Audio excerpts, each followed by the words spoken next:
Tuna changamoto ya miundombinu, lakini wao leo wamekuja kutuunga mkono wa kutuletea vifusi ili kusudi basi watu wa bajaji, watu wa bodaboda waweze kupita salama kabisa kwenye hizi barabara zetu za serikali za mitaa.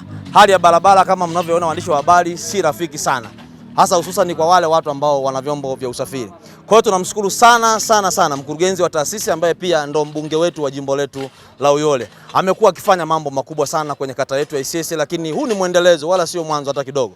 Kwa hiyo nimshukuru sana meneja bosi wangu Jackie kwa namna ambavyo wameendelea kuipambania Isyesye yetu, wameendelea kuithamini Isyesye yetu, na tuwaombe pia na wadau wengine waendelee kutunga mkono kwenye mambo haya ambayo tunaamini hatuwezi kupata maendeleo bila kuwa na miundombinu ya barabara. Kama unavyojua barabara ina mchango mkubwa sana kwenye uchumi wetu wa kata ya Isyesye.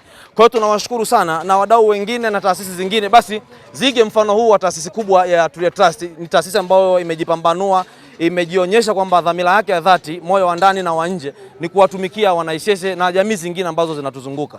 Kwa mimi ninawashukuru sana taasisi, pamoja na salamu zangu kwa mheshimiwa mbunge. Najua angekuja yeye mwenyewe lakini majukumu ni mengi. Karibuni sana kata ya Isyesye. Bado sisi ni mchaka. Taasisi hii tunaipongeza, haiboi. Kila siku ina jambo jipya. Juzi wamekuja lakini pia leo bado wameendelea kuja.